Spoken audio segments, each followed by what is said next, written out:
सोचिए, उत्तर प्रदेश की लोकसभा में 80 सीटें हैं और 80 सीटों पर बीजेपी का पूरा विरोध हो रहा है। टीवी अखबार हित में दिखा रहा है, लेकिन आप कल्पना नहीं करेंगे, जब आप जमीनी स्तर पर जाएंगे तो पता लगेगा कि बीजेपी का कितना आखिर विरोध हो रहा है। एक गणना जारी हुआ है, आपको उस गणने के अनुसार बताएंगे आखिर कौन पार्टी कितना वोट पा रही है, कितने परसेंट सीट पा रही है। आप सोच भी नहीं सकते, जो चौंकाने वाली खबर आपके सामने आएगी, उस खबर को सुनकर आप भी हैरान रह जाएंगे। सोचिए, आप कल्पना नहीं कर सकते, राम मंदिर का मुद्दा एक तरफ हो जाएगा। आप कल्पना नहीं कर सकते आखिर किसको कितनी सीटें मिलेगी। जो टीवी में, जो आपको न्यूज में सुनाई जाती है कि बीजेपी सबसे बढ़िया निकल रही है, क्या ऐसा सच है? जब जमीनी स्तर पर गांव में आप जाएंगे, पता आप लगाएंगे, तो ऐसा कुछ नहीं मिलेगा। राम को पूजना अलग बात है, लेकिन वोट देना अलग बात है। ऐसा बहुत से लोगों का सवाल है और जवाब भी यही है। आज कई ऐसे मुद्दे हैं जिस पर बातचीत करेंगे। कांग्रेस ने कहा, जल जंगल जमीन आदिवासियों के साथ कांग्रेस हमेशा खड़ी रहेगी। सोचिए, ये एक बड़ी खबर है जो लखनऊ के जेल की है, जहां पर 36 कैदियों को HIV पॉजिटिव मिला है। सोचिए, तब जाकर प्रशासन टाइट हुआ है। सरकार की लापरवाही कहा जाए या सरकार की आंखों में अधिकारी धूल झोंक रहे हैं, ये बात कहा जाए। सोचिए, आप कल्पना नहीं कर सकते वो तमाम खबर आज जो लगातार टीवी पर, सोशल मीडिया पर, ट्विटर पर, फेसबुक पर दिखाई जा रही हो।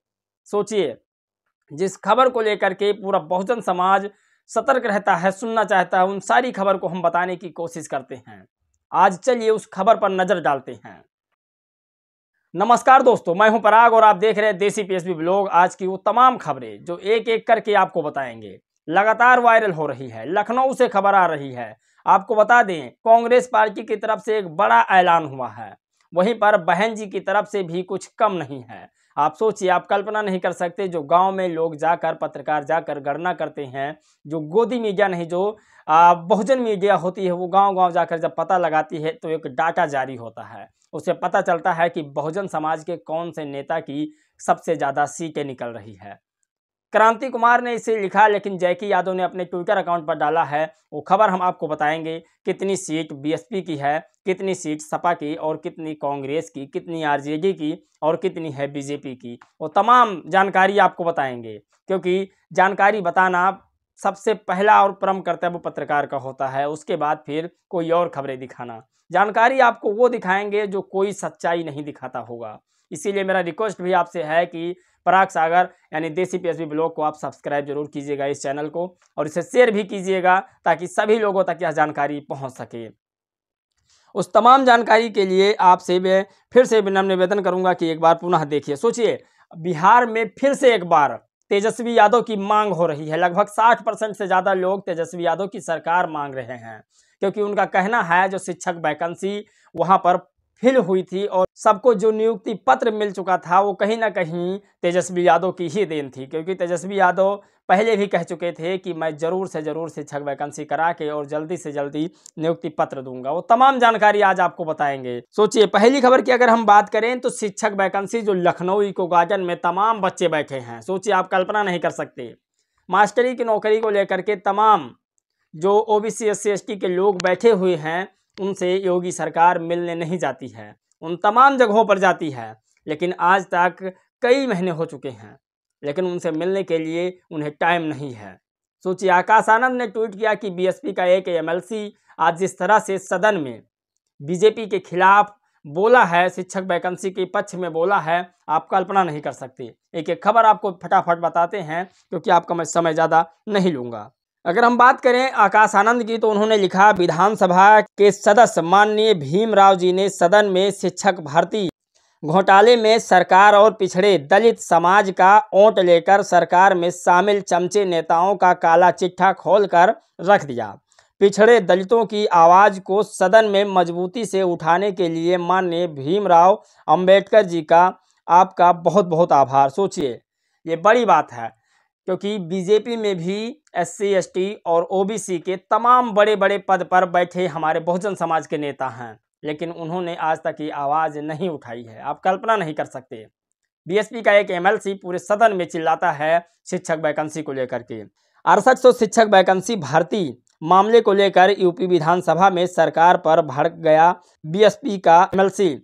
बीजेपी नेताओं को जमकर सुनाया, सीएम योगी को भी ले लिया निशाने पर। योगी आदित्यनाथ उत्तर प्रदेश। सोचिए, ये बड़ी खबर है।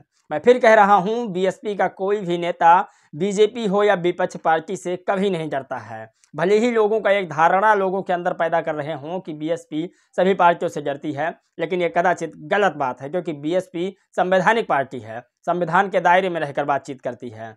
बाकी सभी पार्टियां दायरे में रहकर बातचीत करती होंगी, मुझे नहीं पता, लेकिन मेरा जहां तक अनुमान है बीएसपी का, वो ऐसे ही करती है। अगर हम दूसरी खबर की बात करें तो आरजेडी ने इसे ट्वीट करके लिखा है अपने ट्विटर अकाउंट पर, बड़ी खबर लिखा है कि जब मार्ग सुनियोजित हो, दिशा तय हो, तब परिणाम भी वंचित ही मिलते हैं।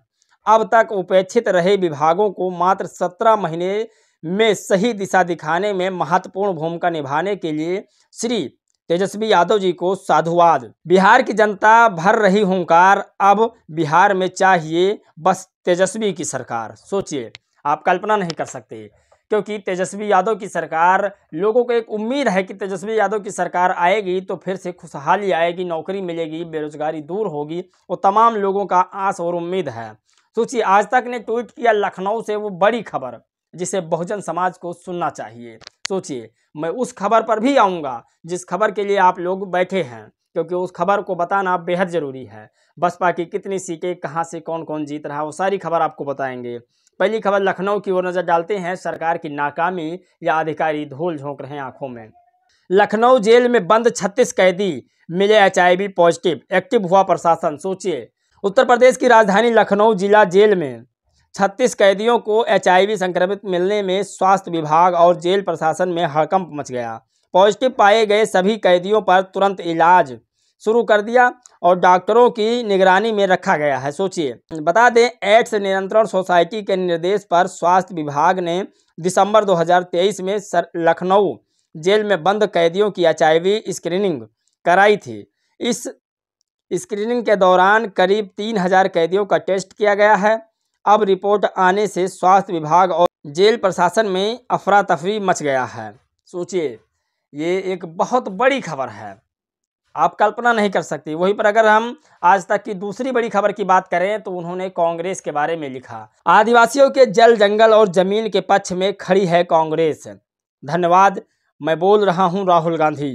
कांग्रेस नेता राहुल गांधी ने कहा कि यात्रा का मुख्य उद्देश्य सार्वजनिक क्षेत्र की इकाइयों को निजी पार्टियों को बेचे जाने से बचाना और देश के नियोजित युवाओं और आदिवासियों के लिए न्याय सुनिश्चित करना है। यही राहुल गांधी का मोटिव और यही जरूरी काम है। सोचिए, ये वो तमाम खबर जो लगातार ट्विटर, फेसबुक, इंस्टाग्राम पर वायरल हो रही है, आज वो तमाम खबरें आपको बताएंगे। सोचिए, राहुल गांधी ने कहा, मैं आदिवासियों के साथ हूं और उनके साथ कंधे से कंधा मिलाकर खड़ा रहूंगा। जल जंगल जमीन पर सबका उनको अधिकार दिला के ही रहूंगा। वो तमाम खबरें आपको बताते हैं। लास्ट की वो बड़ी खबर जिसे बहुजन समाज के लिए सुनना बेहद जरूरी है। सोचिए, जैकी यादव ने ट्वीट किया, इसे लिखने वाले क्रांति कुमार हैं। आप कमेंट बॉक्स में अपनी राय जरूर दीजिएगा इस बारे में। उत्तर प्रदेश में लोकसभा की 80 सीटें हैं। पूरे राज्य में बीजेपी के विरोध में माहौल है। ओबीसी, एससी, एसटी समाज ने ठान लिया है कि इस बार बीजेपी का विजय रथ उत्तर प्रदेश से दिल्ली नहीं जाने देंगे। राज्य में किसी दल को कितनी सीट आएगी? सोचिए, बीएसपी को 35 सीट, एसपी को 30 सीट, आईएनसी को 5 सीट और आरजेडी को 4 सीट, बीजेपी को 6 सीट। मीडिया में केवल बीजेपी का धूम धड़ाका है और 400 सीट जीतने का झूठा प्रचार किया जा रहा है। जमीनी स्तर पर बीजेपी का कोई प्रभाव नहीं है। इन्होंने लिखा कि नोट, यह पोस्ट मैंने नहीं लिखा, ये इस पोस्ट के लेखक क्रांति कुमार जी हैं। सोचिए, वो तमाम जानकारी। क्या लगता है आपको, क्या ऐसा जो गणना हुआ है यही सच है या झूठ है? मुझे तो ऐसा कुछ नहीं लगता। इस गणना के हिसाब से बीजेपी लगभग तमाम सीटें वो जीत रही है, क्योंकि इस बार राम मंदिर का माहौल भी उजागर हो रहा है और राम मंदिर माहौल के वजह से तमाम वो सीट पर जीत सकती है बीजेपी। आप कल्पना नहीं कर सकते। फिर मैं कह रहा हूँ कि जब जागोगे तब आपको सोचना पड़ेगा। बाकी आप लोग की राय जानना बेहद ज़रूरी है। आपको 4 फोटो दिखाते हैं। सोचिए, बहन जी, आपने कार्यकाल में लखनऊ को लखनऊ बना दिया। ये देखिए बौद्ध स्तूप की तरह दिखने वाला अंबेडकर पार्क, बौद्ध सभ्यता की दिखने वाला अंबेडकर पार्क। बहन जी ने बौद्ध के जो मार्ग हैं उसी पे चलने का काम किया है, सच्चाई पे। शायद इसीलिए बहन जी 4 बार मुख्यमंत्री रही और उन्होंने अच्छा काम किया। बाकी आप लोग की क्या राय है, क्या प्रतिक्रिया है, जानना इस वीडियो में बहुत ज़रूरी है। अपनी राय ज़रूर दीजिएगा, सुझाव दीजिएगा, ताकि उस पर हम वीडियो और बना सकें। इस वीडियो में बस इतना ही, मिलेंगे एक और खबर के साथ। तब तक के लिए जय भीम, नमो बुद्धाय।